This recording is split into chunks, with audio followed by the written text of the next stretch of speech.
Today I will show you a thriller, drama film from 2019, titled Parasite. Spoilers ahead. Watch out and take care.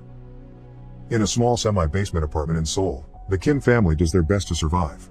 Father Ki-taek, mother Chung-suk, daughter Ki-young, and son Ki-woo work folding pizza boxes for a very low wage and struggle to make ends meet. This makes them go as far as using their phones next to the bathroom window to be able to steal Wi-Fi, or keeping their windows open for the fumigator's poison smoke to enter the house and get rid of the bugs, even if they end up breathing it too.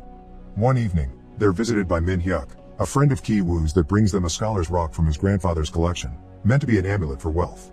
He also brings Ki-woo a work opportunity. Since Min-hyuk will traveling abroad soon, he wants Ki-woo to take over his tutoring of the daughter of a very rich family. Ki-woo has good English knowledge after his years in the military and trying out the university entrance exam 4 times. Ki-young can just fake his papers to pretend he's a university student since she's good with design programs, and it's not like his employers will look at them closely. The wife is very simple-minded, so having Min-hyuk's recommendation should be enough. Wearing his best clothes and with a forged document in hand, Ki-woo goes to the Park family's house, which is on the fancy part of the city. After being allowed inside by the housekeeper Gook Moon-gwang, he's interviewed by Choi Yeon-gyo, also known as Mrs. Park.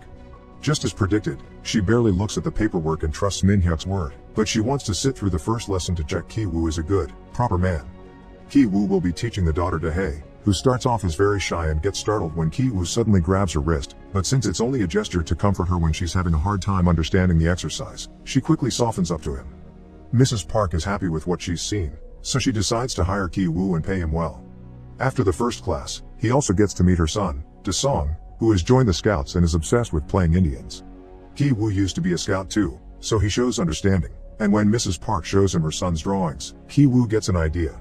He begins talking about Da-song's art as if it was truly a masterpiece, and when Mrs. Park mentions she needs a new art teacher because none of the previous ones lasted more than a month, Ki-woo recommends his cousin's classmate Jessica, a highly qualified art therapist. In truth, he's talking about his sister, who also shows up the next day for an interview while pretending to be this Jessica teacher after just having read some stuff about art therapy and psychology online. While Mrs. Park talks to her, Ki-woo tutors Dae, who is jealous of Ki-woo being friends with the art teacher. Ki-woo assures her he isn't interested in her, then the two of them kiss. Back to Ki-young, she convinces Mrs. Park to let her give Da-song his first lesson alone, and by the end of it, she impresses her by showing her how well-behaved her son is now. She also shows Mrs. Park signs of trauma on Da-song's paintings, mentioning an incident he went through during first grade. Convinced her son needs art therapy, Mrs. Park hires Ki-young under excellent pay. Later that day, she also meets the family father Park Dong-ik, who offers his chauffeur Yoon to drive her home. Yoon insists to take her to her house, but wanting to hide she lives in a poor area to keep up the lie, she asks him to leave her at the train station because she's meeting someone. During that trip, Ki-young gets an idea and takes out her panties to hide them in the car. The Kim family begins eating better thanks to their children's new salaries while planning their next move. Meanwhile, Mr. Park finds the panties in the car and thinks Yoon has been taking lovers in the vehicle, possibly even consuming narcotics as well, because no one in their right mind forgets their underwear in a car. When Ki-young leaves after class, Mrs. Park takes the chance to ask her opinion about the driver, so she tells her about how Yoon tried to take her home instead of the station. Mrs. Park decides they'll be firing Yoon under some excuse not to start a scandal, and Ki-young swoops in, saying a mature employee is more trustworthy before recommending her uncle's old driver. Of course, this man turns out to be Ki-taek, who used to work as a chauffeur when younger. He goes for a test drive with Mr. Park, who is impressed by his good manners and his vast knowledge of the city that doesn't need GPS to reach his location. His driving is so smooth, Mr. Park doesn't even spill his drink when the car turns, so he hires him on the spot. The last part of the plan is the most difficult one. Moon-gwang is a stubborn, cunning woman that has been working in that house since it was owned by a previous family. Ki-woo learns from Dae that peaches are forbidden in the house because Moon-gwang is allergic, so he and Ki-young begin throwing peach fuzz at her when she isn't noticing. Moon-gwang ends up going to the doctor for a checkup since she doesn't believe it to be allergies, and Ki-taek is there as well as part of the plan. He takes a selfie by making Moon-gwang appear in the background, then shows it to Mrs. Park while telling her he overheard Moon-gwang say she has tuberculosis. At the house, when Moon-gwang begins coughing because of the allergies, he puts some ketchup on the tissues in the trash to make it look like she had coughed up blood.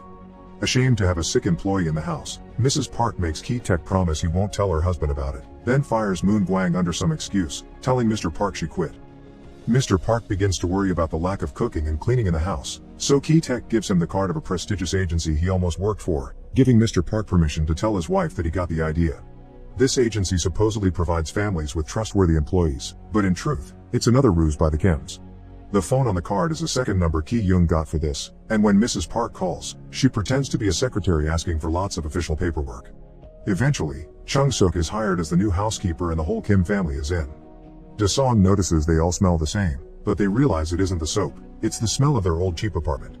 One day, the Parks leave on a camping trip and leave Chung Suk taking care of the house, so as soon as they're gone, the whole Kim family comes over to stay for a while. They use all the rooms, eat all the food, drink the expensive wines, and Ki Woo even steals Da-hae's diary to read it because he wants to propose to her when she gets into the university. The Kims spend their dinner fantasizing about what marrying into a rich family would be like while a storm rages outside when suddenly, someone rings the doorbell. It's Moon Gwang, who claims she forgot something in the basement when she was fired and left in a hurry. While her family hides, Chung Suk lets her in, but Moon Gwang is taking too long down there, so Chung Suk goes to see what is going on. She finds Moon Gwang trying to move a cupboard so she helps her, revealing a door behind it that takes them to an underground bunker created by the architect and previous homeowner. Moon Gwang's husband, Oh Gun-se, has been living there for years, hiding from loan sharks. Moon Gwang helped him move there when the previous owner left and the house was waiting to be sold, and the Parks never learned about the bunker. Moon Gwang would go down there and sneak in some food for him when the Parks weren't looking, which explains why Mr. Park thought she ate too much. She came today because she knew the Parks would be gone, so she wanted to talk to Chung Suk alone to ask for permission for her husband to still live down there, even being willing to pay her for bringing him food. Chung Suk refuses to accept this and takes out her phone to call the police, but at that moment, her family slips off the stairs while trying to spy on them. Moon Gwang wastes no time and records them with her phone, capturing on camera the fact they call each other family names. Now Moon Gwang and her husband have control of the situation, threatening to tell the Parks of their ruse if the Kims don't do as they say. They all go upstairs, where the Kims are made to crouch in a corner while Moon Gwang and Gun-se enjoy the house. Moon Gwang even calls them out for being pigs and making a mess in the living room, because when she and her husband used the house when the Parks were gone, they would always be respectful of the architect's artful touch. While she's giving them such a speech, the Kims take the chance to tackle the couch and wrestle the couple on the ground for the phone. Ki Taek grabs Gun-se and Ki Young drops a bunch of peaches on Moon Gwang to knock her out while Ki Woo takes the phone to delete the recording. Suddenly, everyone freezes when they hear the house's phone ring. Chung Suk picks it up and is shocked to hear Mrs. Park asking her to get dinner ready because they're coming back earlier since the storm made it impossible to keep up a camping trip. As soon as she hangs up, the entire family jumps into action. Chung Suk begins cooking, Ki Taek takes Gun-se to the basement and ties him up, Ki Young hides the trash under the furniture, and after taking an unconscious Moon Gwang to the basement too, Ki Woo goes upstairs to return the diary. The Parks return right at that moment, so Ki Woo hides under Da-hae's bed and Ki Young rolls under the table. Moon Gwang wakes up and tries to escape, but Chung Suk pushes her back into the basement, making her fall and hit her head. Ki Taek drags her unconscious body to where her husband is hitting his head against the light switches while following a Morse code guide he's pinned on the wall. Since Da-song is a scout, he hopes he will see his message one day, but Ki Taek finds the idea ridiculous before tying him up to a pipe and leaving. Upstairs, while having dinner, Mrs. Park tells Chung Suk about Da-song's traumatic first-grade experience. One night, the boy sneaked into the kitchen to steal his birthday cake and saw a ghost coming from the basement, who was actually Gun-se. This caused him to have convulsions and foam at the mouth, and this is why he's been going to therapy since then and they're never home for his birthday. Meanwhile, Ki Woo is almost found under the bed by Da-hae, but luckily, she picks up her dog and doesn't look further under the bed. After the Park couple goes to their bedroom, Ki Woo and Ki Taek sneak out into the living room to find Ki Young in order to leave, but suddenly, Da-song yells and comes downstairs, so the three of them end up hiding under the table. It turns out Da-song wants to camp out in the garden under the rain and his parents let him, deciding to sleep on the couch to keep an eye on him. Now the Kims must listen to the Parks complain about their smell and get frisky with each other. When the couple is finally deeply asleep, the Kims get out of the house and run under the rain towards their neighborhood, which is getting flooded with sewer water. Their apartment is flooded as well, so they retrieve as many belongings as they can before leaving to spend the night in a local gymnasium that opens their doors to poor people that have lost their homes to the storm. Ki Woo has brought the Scholar's Rock with him, and he hugs it while he sleeps because he's upset to hear his dad doesn't have a plan to deal with the problem they left in the basement. Back in the bunker, Moon Gwang dies from the concussion she got earlier, and Gun-se tries to send a Morse code message with the lights asking for help. Da-song sees it and deciphers it, but it's nonsense. Gun-se isn't in his right mind to spell correctly and only ends up with a bloody forehead. The following day, Mrs. Park decides to throw an impromptu party for Da-song's birthday, and the Kims must put up their best friendly faces even when they're actually feeling devastated after losing their home. Chung Suk must cook and prepare the tables outside. Ki Taek must drive the parents around to buy all the party supplies while they keep making faces at his smell, and the siblings must put up their smart teacher personas since they're invited to the party as very important guests. During the party, Mr. Park and Ki Taek dress up as Indians because they're planning to make a whole act for Da-sun to save his cake. After spending some time with Dahae, Ki-woo takes the scholar's rock and goes down to the basement, where he's jumped on by Gun-se, who somehow has managed to free himself. After stopping him from fleeing with a cord around Ki-woo's neck, Gun-se knocks him out with the rock, then leaves the bunker, grabbing a knife from the kitchen on his way to the garden party. Seeking to avenge Moon Gwang, Gun-se runs out and stabs Ki-young. Da-song begins having a seizure as soon as he sees him, while Dahae finds Ki-woo's body and carries him out to ask for help. Ki-taek goes to check on her daughter, trying to keep a hand on her wound to stop it from bleeding, while Chung-suk jumps on Gun-se and kills him with a barbecue skewer. Mr. Park doesn't care about any of his employees, he just wants to take his son to the hospital, so he demands Ki-taek to drive him. But Ki-taek doesn't want to leave his family behind, so he throws the keys at him so he can drive himself. The keys fall on the grass, and at that moment, Gun-se falls on top of them. Mr. Park goes to retrieve them, but even during such a deadly emergency, he covers his nose while moving the body. Enraged by such a despicable act, Ki-taek takes the knife and kills Mr. Park before fleeing the scene. Weeks later, Ki-woo wakes up from brain surgery.